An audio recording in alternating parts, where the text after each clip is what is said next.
სენაკის რადიო.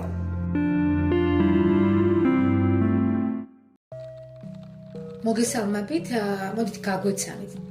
მე ვარ მაკახარი ბაბა, საქართველოს უსინათლოთა კავშირის სამეგრელოს ფილიალის წამყვანი სპეციალისტი. მუშაობა უსინათლოებთან მაგ შეხება და ვარ დევნილი. დაახლოებით რამდენი ადამიანი არის თქვენს კავშირში გაწევრიანებული? მთლიანად კავშირში არის 15 ფილიალი არის, მაგრამ ჩვენთან მე ძირითადად შემიძლია რომ ამჟამად სამეგრელოს ფილიალზე გესაუბროთ. სამეგრელოს ფილიალში ამჟამად ამ ეტაპისთვის 100 ადამიანი ყავს. ეს არის სამეგრელოს ზემოსვანეთის მასშტაბის. ზემოსვანეთის რეგისტრირებული, თორე ეს რეგისტრირებული რო არ არის, ისეთიც არიან ბევრი, რომელსაც ზოგიერთს არც სურს, ზოგიერთი ინფორმირებულიც არ არის, რომ არსებობს ასეთი ფილიალი. თქვენი ორგანიზაციის მისია რა არის და რა საქმიანობას ეწევა? ჩვენი ორგანიზაციის მისია არის დავეხმაროთ უსინათლო ადამიანებს, ეს იქნება ადვოკატირება იქნება, საკვები პროდუქტებით იქნება, საცხოვრებელი ადგილით იქნება, ეს იქნება სტუდენტები თუ არიან, სტუდენტებზეც გვაქვს დახმარების ხელშეწყობა, არის სოციალური პროგრამები, სადაც ყოველი თვე გაეცემათ თანხები, მაგრამ ეს კრიტერიუმებით არის შერჩეული და აი ყველანაირი მიმართულებით, რა მიმართულებითაც შემოდის ადამიანი ჩვენთან უსინათლო და ითხოვს დახმარება, შეგვიძლია ყველგან მივაწვდინოთ ხმა და დავეხმაროთ ჩვენი შუამდგომლობითა და ჩვენი დახმარებით ბევრს აღწევენ კი, მაგრამ ახლა სამწუხაროდ არიან ისეთი ადამიანები უსინათლოებიც, ვინც შედიან და ვერ ახერხებენ, იმიტომ რომ მათ აქვთ ესე იგი დაქვეითებული მხედველობა და ვერ ახერხებენ, ზოგიერთი მარტოხელა არ იცის სად გავიდეს, ვისთან მივიდეს და ჩვენ აგერ ზუგდიდის მუნიციპალიტეტის მეშვეობით, აგერ მათი დახმარებით ყავს ტრანსპორტი, სადაც შეგვიძლია გავიყვანოთ, მივიყვანოთ, მოვემსახუროთ და როგორც ჩვენი ოჯახის წევრი, ასევე დავეხმაროთ. ყველასი გულისკივილი, ყველ გულთან მიგვაქვს ჩვენ. პირველ რიგში მაინტერესებს ვინ გაფინანსებთ თქვენს ორგანიზაციას, ვინ?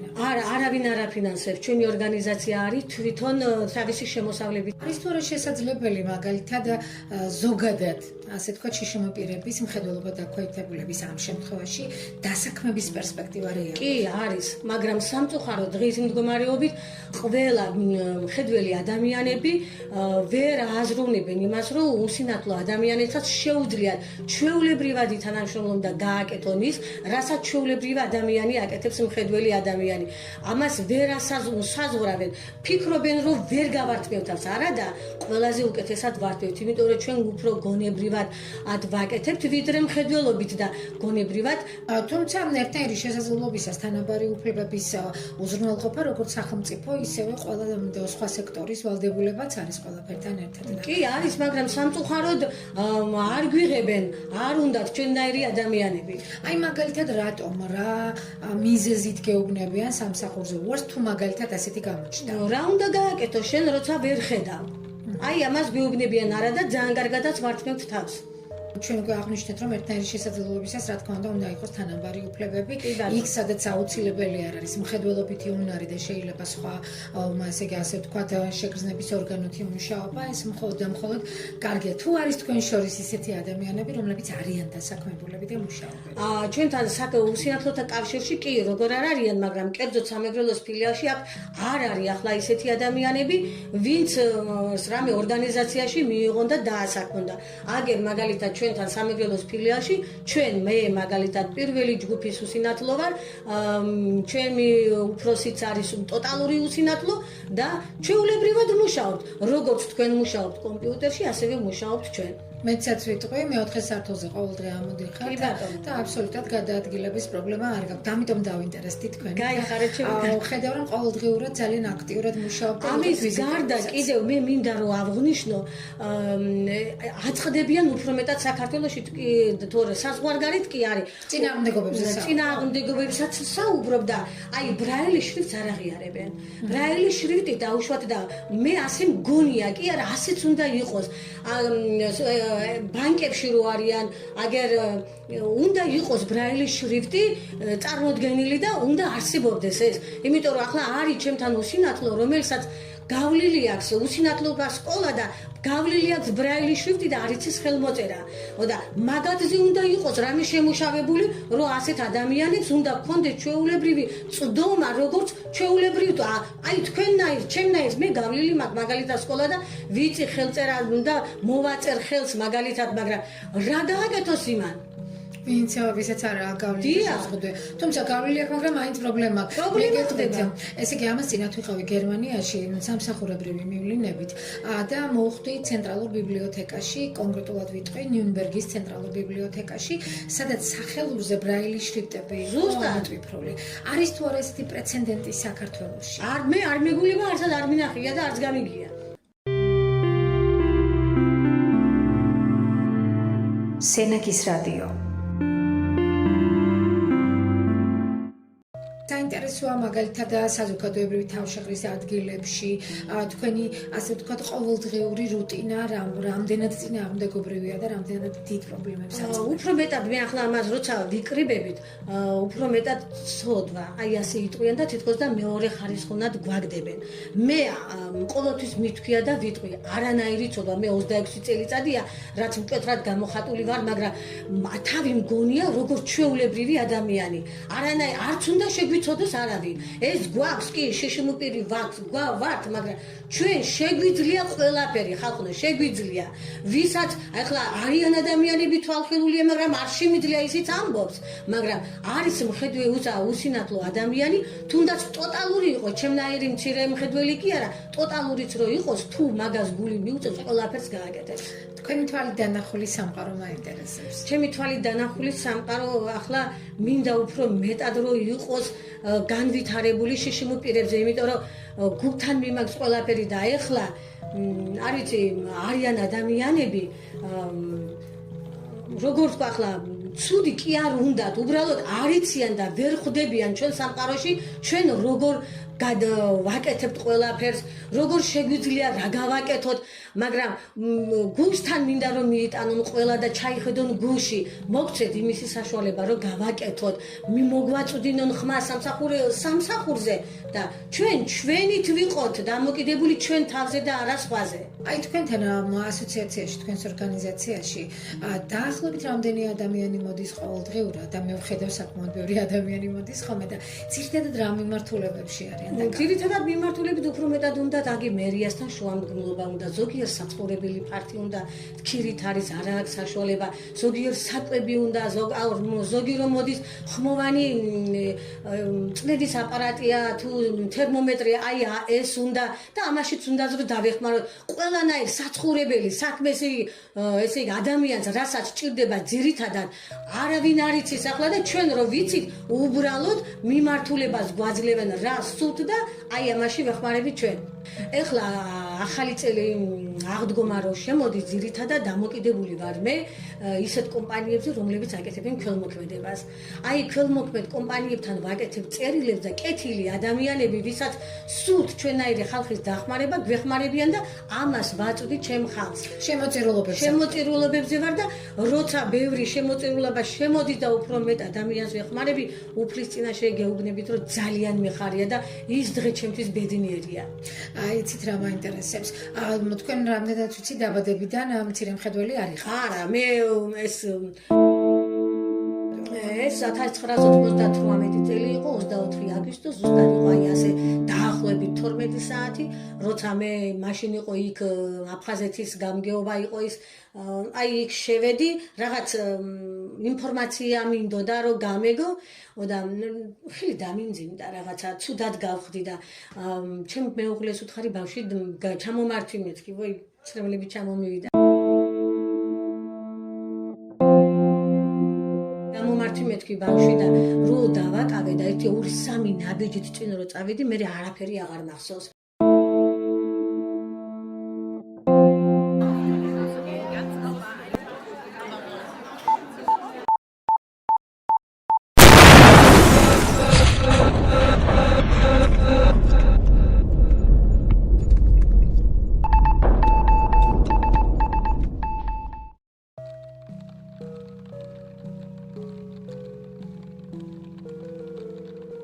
იქ უკვე თურმე ტერაქტი მომხდარა და რო გავიღვიძე უკვე ვიყავი თბილისში და ორივე თვალი უკვე საერთოდ აღარ მქონდა, საერთოდ ჩაჩუთული მქონდა, თვალის გუგები საერთოდ აღარ მქონდა და ღმერთის ნებით და სურვილით, რა ვიცი, ამიღდგა თვალი, გამიკეთეს ოპერაცია, რამოდენიმე ოპერაცია, მაგრამ ერთი თვალი საერთოდ ამპუტირებული მაქვს და ერთი თვალით ვერ ვხედავ ვინ არის, რაღაცა მცირე მხედველი ვარ, ფერებს ვარჩევ და სილუეტებს, რაღაც სილუეტებს.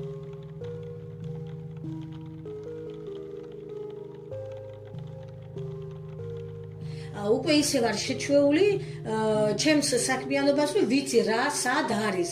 ხმოვანიც უკვე აღარ დამჭირდება მე და ისე რომ მოდიან ჩემი უსინათლოები, აი ჩვეულებრივი სენსორულ ტელეფონში უწერ ხმოვან პროგრამას, სადაც უსინათლოები ადამიანები სწავლობენ ამ ტელეფონზე და ამჟამად ორ ადამიანს ვასწავლი.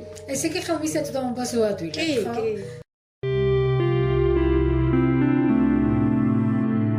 სენაკის რადიო.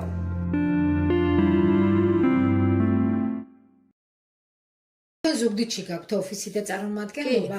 აი მთელი სამეგრელო ზემოსვანეთის მასშტაბით და სენაკში რა სიტუაციაა ამ კუთხით?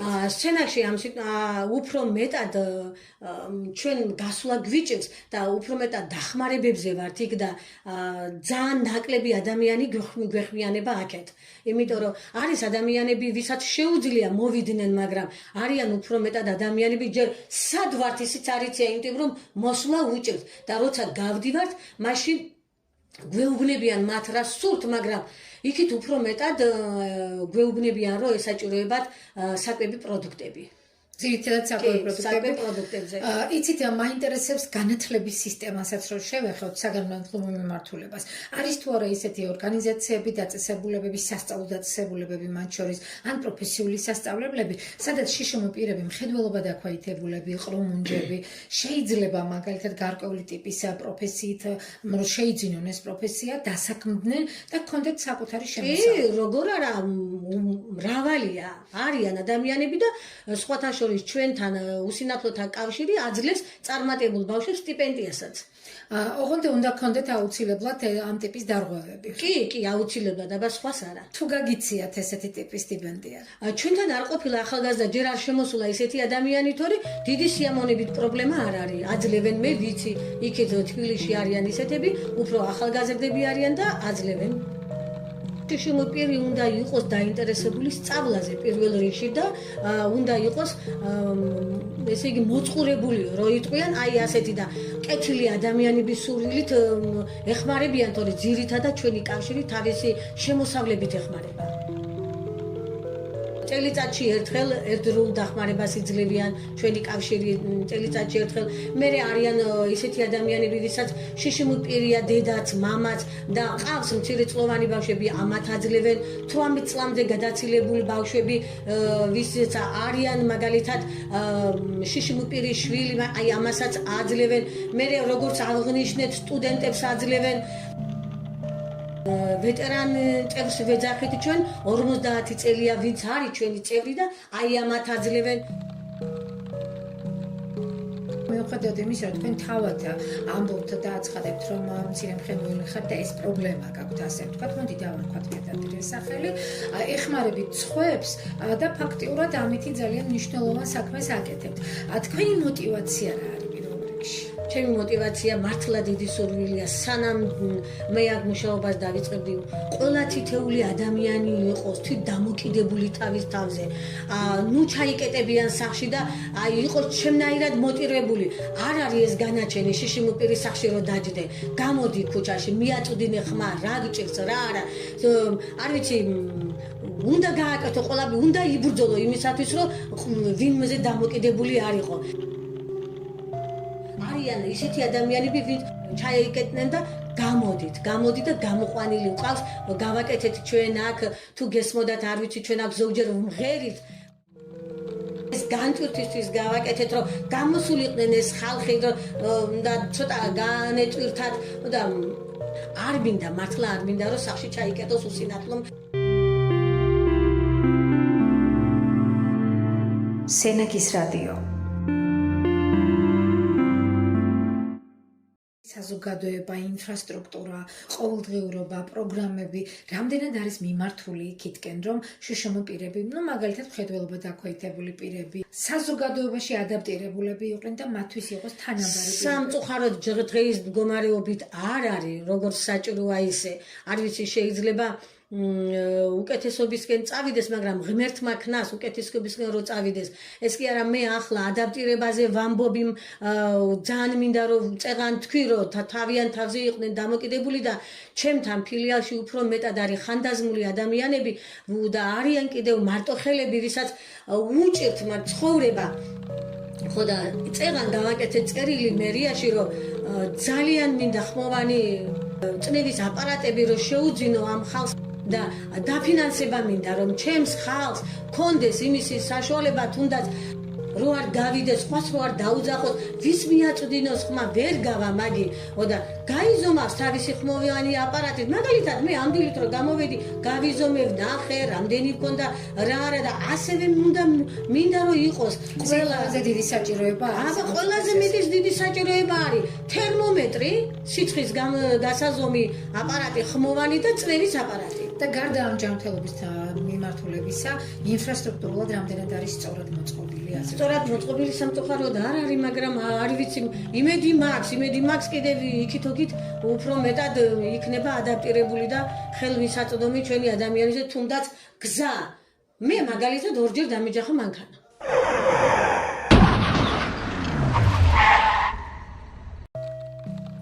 ორჯერ დამეჯახა და ის მძღოლი კიდე მე მეჩხუბებოდა, მე ვეუბნები, კარგი ცოცხალი ვარ, გადავრჩი, შენ არ იცი რომ მე მხედველობა დაქვეითებული ვარ, მაგრამ გეუბნები რომ ჩემი ბრალია, არა მაინც მეჩხუბებოდა და არა და ადაპტირებული არ არის გზა, როდის გადავიდე მე არ ვიცი, არა და მქონდა განაცხადი შეტანილი რომ ხმოვანი შუქნიშები დააყენეთ ხალხო, რომ დავდგეთ ხმოვანი შუქნიშის ქვემოთ და მივაჭრო იმ ღილაკს ხმა გამოსცეს და გადავიდე, არ დამეჯახოს, მაგრამ არ არის ჯერ ამისი საშუალება და რა ვქნა, იმედი მაქვს იქით გამოსწორდება, გაუთმებათ გული ალბათ ჩვენ მიმართ კიდევ ხალხს. სენაკის რადიო.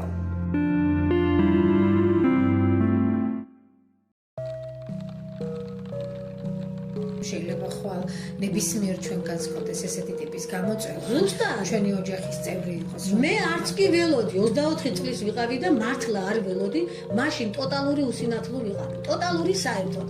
და ხელი დავყავდი დედაჩემს, მაგრამ დედაჩემი გარდაიცვალა, მე რაღაც სილუეტებისავით რო გამოჩნდა, ჩემ თავს უთხარი შეუძახე მაკა, ნუ გაჩერდები. შვილებიც მეუბნებოდნენ დედა ცხენია, ნუ გახვალთ, იმიტომ რომ ხალხი იტყვის ამას პატრონი არ აყავსო, მაგრამ მაინც ჩემი გავიტანე და სამსახურიდან სახლამდე კი მოვდივარ ჩემით, მაგრამ ახლა სხვა ადგილას ვერ გავალი. ვიხმარიებ ხელჯოხს, თეთრი ხელჯოხიც მაქვს, მაგრამ ახლა აქ ხელჯოხი არ მჭირდება, იმიტომ რომ ჩემით დავდივარ.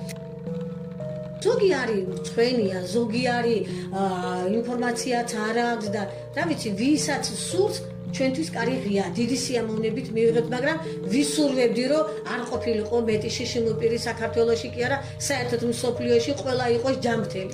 მადლობას გიხდით მაკა პირველ რიგში და ვისურვებთ ნამდვილად, რომ ერთნაირი შესაძლებლობისას ადამიანებმა შეძლოთ ერთმანეთს თანაბარი უფლებები, ასე ვთქვათ, უზრუნველ ვუყოთ. კიდევ ერთხელ და კარგად გვახსოვდეს ის, რომ ნებისმიერი ადამიანი, თითოეული ადამიანი ძალიან მნიშვნელოვანია საზოგადოებისთვის და მისი რესურსი არ არის დასაკარგი. უდიდესი მადლობა მინდა გადაგიხადო აი ამ თემისათვის, ჩვენნაირი ადამიანებისათვის, რო გამონახეთ, რო ინტერესდებით უბრალოდ და ამ ხმას რო აწვდით საერთოდ ხალხს და შეიძლება რაღაც გამოვიდეს, მე ყოველთვის იმედით ვცხოვრობ და იმედი მაქვს, ერთ დროს გულში ჩამწვდომი იქნება ჩვენნაირი ხალხი ადამიანების შესაძლებლობები და უფრო მეტად გაგვიადვილებენ ცხოვრებას.